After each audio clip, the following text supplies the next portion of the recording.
TNPSC படிக்கும் அனைத்து மாணவர்களுக்கும் என் அன்பார்ந்த வணக்கம். நான் உங்கள் சிவா. வரப்போகிற குரூப் 4 எக்ஸாமில் பாலிட்டி ரொம்ப இம்பார்ட்டண்டான ஒன்று. 25க்கு 15 கொஸ்டின் அதுலேருந்து கேட்கான்.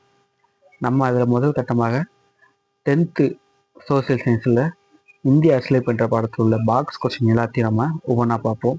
அதுக்கப்புறம் அட்டவணை, ஆர்டிக்கல், பார்ட்டு இதெல்லாம் பார்க்கலாம். அது குடியரசுத் தலைவர், பிரதமர், உச்ச நீதிமன்றம், உயர் நீதிமன்றம், முதலமைச்சர், அது முகவுரைனா என்ன, ஒரு நம்ம அம்பேத்கர் எழுதிய ஆர்டிக்கல், அது முகவுரை, குடியுரிமை, இதெல்லாம் ஒவ்வொன்றா நம்ம பார்த்துட்டு வரலாம். அதில் இப்போ 10th இந்திய குடியரசு அரசியலமைப்பில் உள்ள பாக்ஸ் கொஸ்டின் ஒவ்வொன்றா பார்ப்போம்.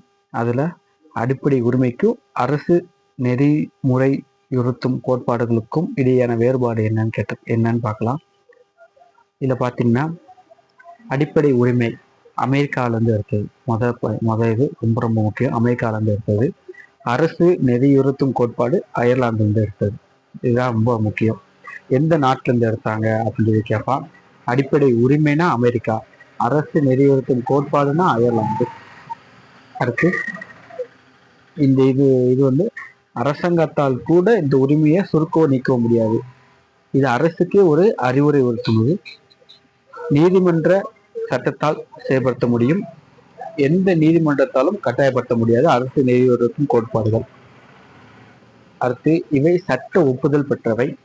இவை தார்மீக மற்றும் அரசியல் ஒப்புதல் பெற்றவை. இந்த உரிமைகள் நாட்டின் அரசியல் ஜனநாயகத்தை வலுப்படுத்துது, இது உறுதிப்படுத்துது. சரிங்களா? வலுப்படுத்துவதற்கும் உறுதிப்படுத்துவதற்கும் நிறைய டிஃபரெண்ட் இருக்கு. சரிங்களா? அடுத்து 2002ஆம் ஆண்டு மேற்கொள்ளப்பட்ட 86வது அரசியல் சட்ட திருத்தம்படி, இது வந்து ரொம்ப ரொம்ப முக்கியங்க. இந்த சட்ட திருத்தம் நோட் பண்ணிச்சுக்கோங்க. 2002ஆம் ஆண்டு 86வது சட்ட திருத்தத்துல ஆர்டிகிள் 21 சேர்க்கப்பட்டது. அரசியலமைப்பு பிரிவு 45 திருத்தப்பட்டு 21 சேர்க்கப்பட்டது. அதுல 6 வயதுக்குள்ள குழந்தைகளுக்கு என்னென்ன கொடுக்குறாங்கன்னா, மாநில அரசுகள் முன்பருவ மழலையர் கல்வி, அதாவது early childhood care and education, 6 வயதுக்குள்ள குழந்தைகளுக்கு கட்டாயம் என்று சொல்லிருக்காங்க. அடுத்து இது ரொம்ப ரொம்ப முக்கியமானது. பட்டியல், மத்திய பட்டியல், நடுவண் அரசுனா மத்திய பட்டியல், மாநில பட்டியல், இந்த ரெண்டுக்கும் நடுவில் உள்ள பொது பட்டியல் ரொம்ப முக்கியம். சரிங்களா? இதுல மத்திய பட்டியல 100 துறைகள் இருக்கு, மாநில பட்டியல்ல 61 துறைகள் இருக்கு. இந்த ரெண்டுக்கும் நடுவுல ஒரு 52 துறைகள் இருக்கு. சரிங்களா? இது எந்த சட்ட திருத்தப்படி எத்தனாம் ஆண்டு திருத்தப்பட்டதுன்னு கேட்பான். 42வது சட்ட திருத்தப்படி 1976ஆம் ஆண்டு திருத்தப்பட்டது இந்த இது. சரிங்களா? இதெல்லாம் வர ஒரு பாக்ஸ் கொஸ்டின்ல பார்ப்போம்.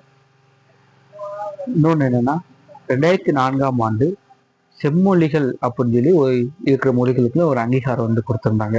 இந்த அங்கீகாரத்துல முதல்ல அங்கீகாரம் பெற்றது நம்ம தமிழ் மொழி 2004. அடுத்து சமஸ்கிருதம் 2005, தெலுங்கு 2008, கன்னடம் 2008, மலையாளம் 2013, மலையாளம் 2013, ஒடியா 2014, தமிழ் 2004, சமஸ்கிருதம் 2005, தெலுங்கு 2008 வந்தது, கன்னடம் 2008, மலையாளம் 2013, ஒடியா 2014. இது மறந்துடக்கூடாது. இயர் முதல் நீங்க ஞாபகம் வச்சுக்கணும். சரியா? அடுத்து 1969 நடுவண் அரசும் மாநில அரசின் உறவுகள் குறித்து முழுவதும் ஆராயக்காண்டி தமிழக அரசு வந்து டாக்டர் பி.வி. ராஜமன்னார் தலைமையில ஒரு குழு, இந்த குழுல 3 பேர் இருப்பாங்களாம், ஒன்று நியமித்தது. சரிங்களா? எனது டாக்டர் பி.வி. ராஜமன்னார், சரிங்களா? மறந்துடக்கூடாது. 1969. அதுக்கப்புறம் அரசியலமைப்பின் 42வது சட்ட திருத்தம் சிறு அரசியலமைப்பு என அறிவுறுத்தப்படுகிறது. எதுக்கு இப்படி அறிவுறுத்தப்படுகிறதுன்னு கேட்டா, முகவரையில ஒரு 3 வார்த்தைகளை சேர்த்திருப்பாங்க. அந்த 3 வார்த்தைகள் என்னன்னா,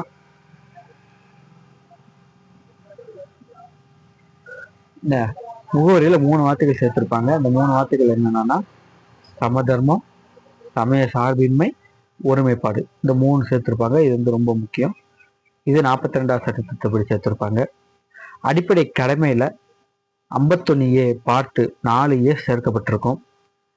பாராளுமன்றத்துல குடியரசுத் தலைவர் அமைச்சரவையில ஆலோசனைப்படி செயல்பட வேண்டும் என்பது கட்டாயமாக்கப்பட்டது. அடுத்து மாநில பட்டியல், நம்ம அங்க மாநில பட்டியல் பார்த்தோம்ல, அந்த மாநில பட்டியல்ல கல்வி, காடுகள், இந்த வனவிலங்கு பாதுகாப்பு, எடை மற்றும் அளவீடுகள் இதெல்லாம் மானிய பட்டியலிலிருந்து பொது பட்டியலுக்கு மாற்றப்பட்டது. சரிங்களா? அடுத்து நீதிமன்ற அதிகாரத்துல உச்ச நீதிமன்றம், உயர் நீதிமன்றமோட அதிகார வரம்பு வந்து குறைக்கப்பட்டது. சரிங்களா? இதுலதான் குறைக்கப்பட்டிருக்கு. அதனால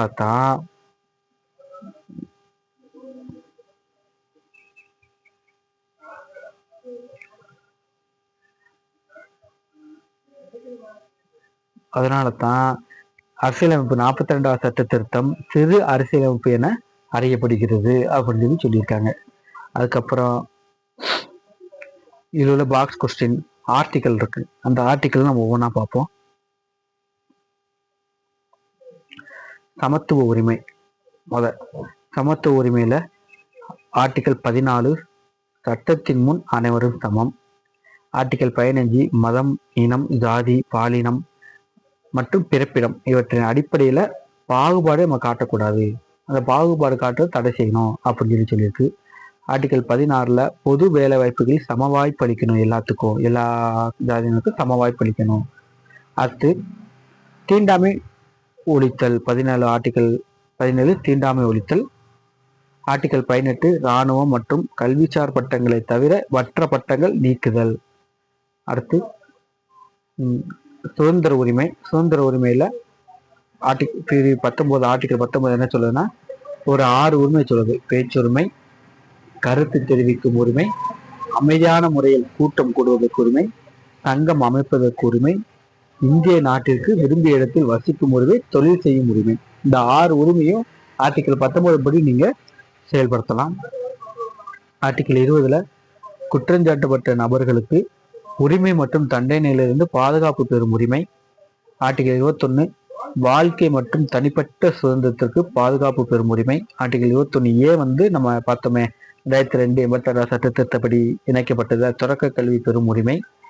பிரிவு 22 சில வழக்குகளில் கைது செய்து தடுப்பு காவலில் வைப்பதற்கான உரிமை.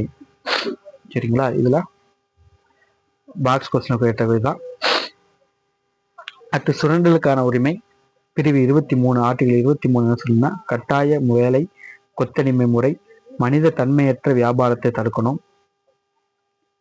அடுத்து ஆர்டிகல் 24 தொழிற்சாலைகள் மற்றும் ஆபத்தான இடங்களில் குழந்தை தொழிலாளர்கள் முறையை தடுக்கணும் அப்படின்னு சொல்லியிருக்கு. அடுத்து சமய சார்புரிமை. சமய சார்புரிமையில என்ன சொல்லியிருக்காங்கன்னா, ஆர்டிகல் 25 எந்த ஒரு சமயத்தினை ஏற்கும் பின்பற்றும் நமக்கு உரிமை இருக்கு. அதுக்கான சமய நிர்வகிக்க உரிமை ஆர்டிகல் 26. எந்த ஒரு மதத்தையும் பரப்புவதற்கோ செலுத்துவதற்கோ நம்ம சுதந்திரம் இருக்கு, அது ஆர்டிகல் 27. மதம் சார்ந்த கல்வி நிறுவனங்களில் நடைபெறும் வழிபாடு மற்றும் அறிவுரை நிகழ்வுகள் கலந்து கொள்ள உரிமை இருக்கு நம்மளுக்கு, ஆர்டிகல் 28 படி. ஆர்டிகல் 29 சிறுபான்மையினர் எழுத்து, மொழி, பண்பாடு, கலாச்சார பாதுகாப்பு. ஆர்டிகல் 29 சிறுபான்மையினர் கல்வி பற்றி தான் நிறுவனங்கள் நிறுவி வகிக்கும் உரிமை இருக்குது. அடுத்து அரசியலமைப்பு உட்பட்டு தீர்வு காணும் உரிமை. ஆர்டிகல் 32 ரொம்ப ரொம்ப முக்கியம்.